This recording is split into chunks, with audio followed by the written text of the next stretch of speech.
Are you hungry? You're about to be. A plate of haggis, neeps and tatties is a feast for both the eyes and the soul.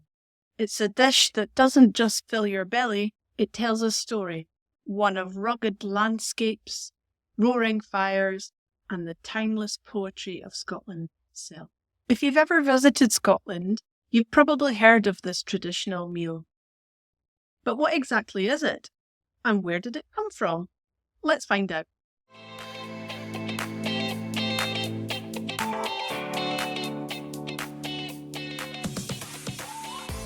Hello and welcome to the Scottish English podcast.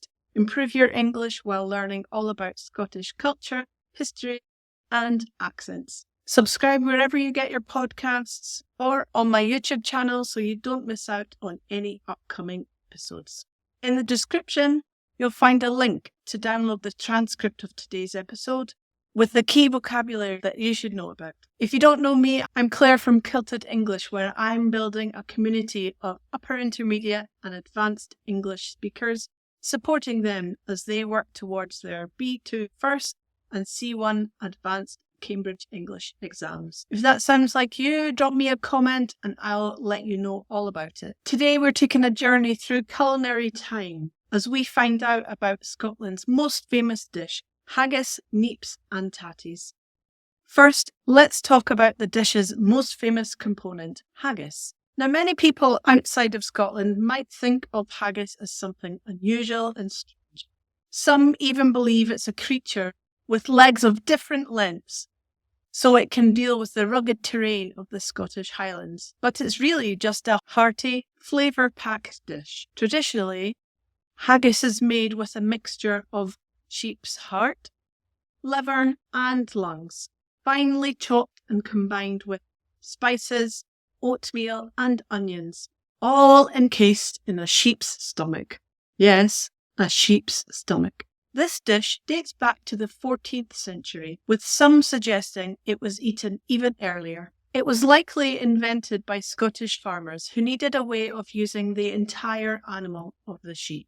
Haggis became a meal of practicality. Nothing went to waste, and it could feed an entire family for a very small cost. Some even say it was the food of the poor, though its delicious flavours and textures have made it beloved by Scots from all walks of life.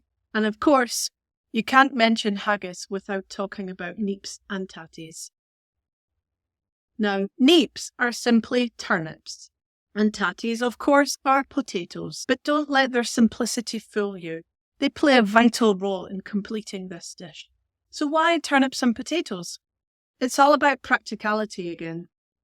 Turnips were more commonly used, especially in winter, because they were easy to grow in Scotland's often harsh conditions. The creamy texture of mashed turnips, when paired with the haggis, creates the perfect balance of flavours. However, potatoes, which were a much more recent introduction to Scotland, have become the preferred option for many. Together, haggis, neeps and tatties form a meal that brings warmth and comfort, a true taste of Scotland.